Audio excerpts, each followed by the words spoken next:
प्यारे बच्चों, आपका इस नए क्लास में स्वागत है। इस क्लास में भी हम आपको हिंदी और संस्कृत बताएंगे।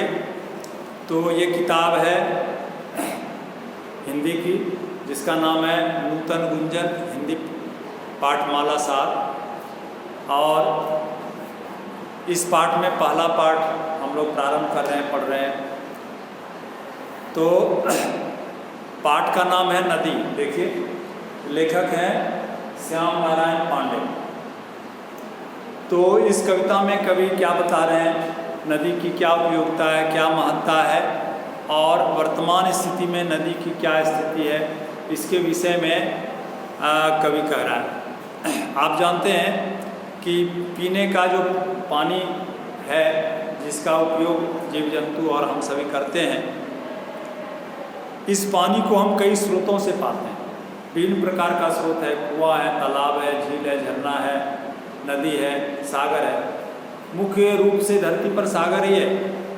4 हिस्से में 3 हिस्सा पानी ही, सागर का पानी, लेकिन उसका उपयोग हम नहीं कर सकते। तो जिस पानी का उपयोग हम करते हैं, जिसको मीठा पानी कहते हैं, उसका क्या क्या स्रोत है?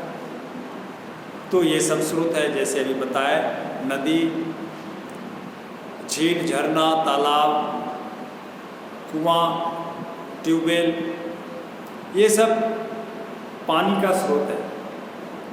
आप जहाँ रहते हैं, जिस गांव बस्ती में रहते हैं, जिस शहर में रहते हैं, उसके आसपास अवश्य कोई एक नदी होगी। आप उसको ज़रूर जानते होंगे, उसका नाम जानते होंगे। यदि नहीं जानते हैं तो आपको जानना चाहिए। बहुत बड़े बड़े शहर हमारे देश के किसी न किसी एक नदी के किनारे ही बसे हुए।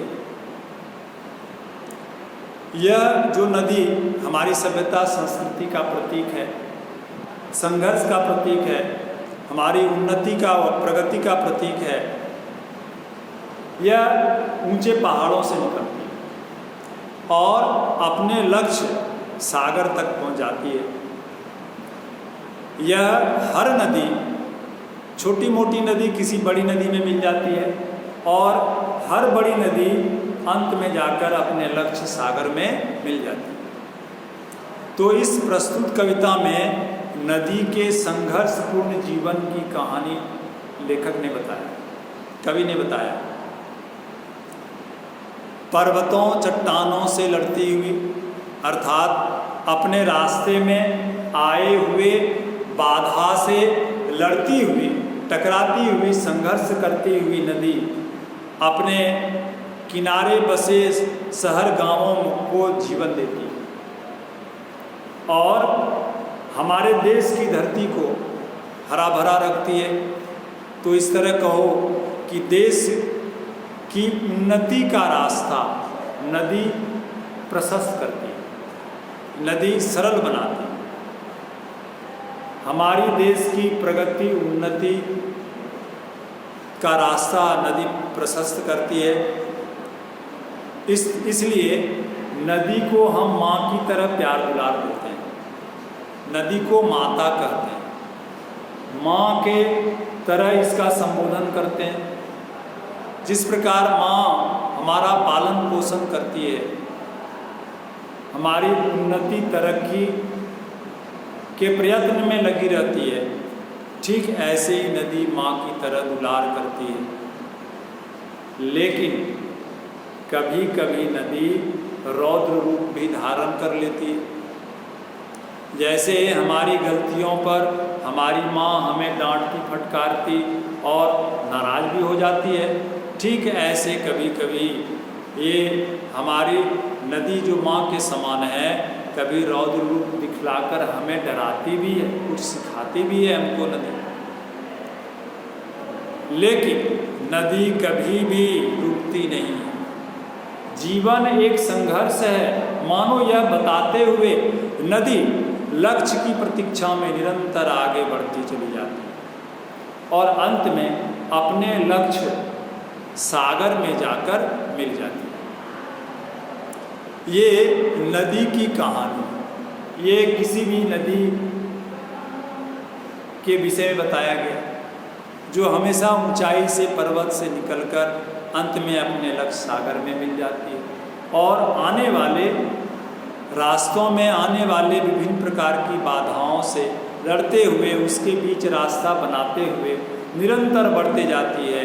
मानो हमको यह बताती है कि संघर्ष करना, निरंतर आगे बढ़ना ही जीवन है, रुको नहीं, बढ़ते चलो, यह बताते हुए नदी आगे बढ़ती है। और हमको यह ऐसा करने के लिए, जीवन में सफलता पाने के लिए संघर्ष करना जरूरी है, रुकना नहीं है, आगे बढ़ते जाना है, यह नदी हमको बताती है। तो ये मुख्य बात इस पाठ का है, इस कविता का है। अब पंक्तिबद्ध हम उसको पढ़ते हैं और उसका अर्थ बता रहे हैं।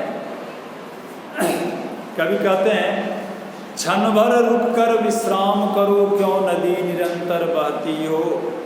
जब जब मैंने देखा पाया, तुम दौड़ धूप में रहती हो। लहरों पर लहर उठाती हो, तटबंधों से टकराती हो। संघर्ष स्रोत है जीवन का, तुम हंस हंस कर बतलाती हो। कवि कहता है, ए नदी, तुम निरंतर बहते जा रही हो, आगे बढ़ते जा रही हो, कभी तुम रुककर विश्राम नहीं करती। अर्थात हमेशा निरंतर आगे बढ़ना, ये नदी का स्वभाव। इसी को नदी नदी यदि रुक गई तो फिर उसका नाम नदी नहीं होगा, वह झील झरने तालाब में बदल जाएगी। इसलिए नदी क्षण भर भी विश्राम नहीं करती, निरंतर। जब तुम देखो नदी निरंतर बहते जा रही है, निरंतर आगे बढ़ते जा रही है। और इस नदी के जल में जो निरंतर लहर उठ रहे हैं, तो यह लहर जाकर बार बार तट से टकराते हैं। और यदि कोई नदी के सामने कोई बाधा है, विशाल चट्टान है, पहाड़ है, तो उससे निरंतर जाकर टकराकर उसके बीच अपना रास्ता बना ही लेती। तो नदी क्षण भर भी विश्राम नहीं करती, जब देखो वह दौड़ धूप करते रहती है, निरंतर आगे बढ़ते रहती है। और नदी की लहर बार बार तट से जाकर टकराकर मानो हमको यह बताती है कि संघर्ष करना ही जीवन है, संघर्ष ही जीवन है, संघर्ष ही जीवन का स्रोत है। यह मानो नदी बहते हुए बताते जा रही है, नदी कलकल करते बहते जा रही है, मानो हंसते हुए हमको बताते जा रही है, संघर्ष करो। क्या बता रही है? संघर्ष करो, संघर्ष करो, संघर्ष करो, विश्राम मत करो, अपने लक्ष्य तक बढ़ते चलो। रास्ते में अनेक प्रकार की बाधाओं से निराश मत हो, उससे लगातार संघर्ष करो, क्योंकि तुमको लक्ष्य तक जाना है, क्योंकि तुमको लक्ष्य पाना है। इसलिए जब तक हमको लक्ष्य नहीं मिलता, तब तक हमको निरंतर आगे बढ़ते जाना है, संघर्ष करते रहना है। यह नदी हमको बताती है। भूधराकार चट्टानों को लड़ लड़कर तोड़ दिया तुमने, पर्वत समरस मैदान बने रुख अपना मोड़ दिया तुमने। अब देखिए, इसमें नदी की पौरुषता, नदी में जो सामर्थ्य है उसको बताया गया।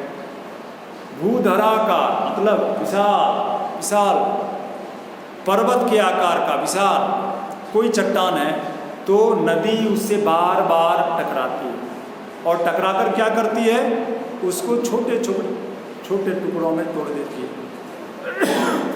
और छोटे को और छोटे टुकड़ों में तोड़कर मानो उस पर्वत को वहाँ से हटा ही देती है, समरस कर देती है, पर्वत को समरस मैदान बना देती है।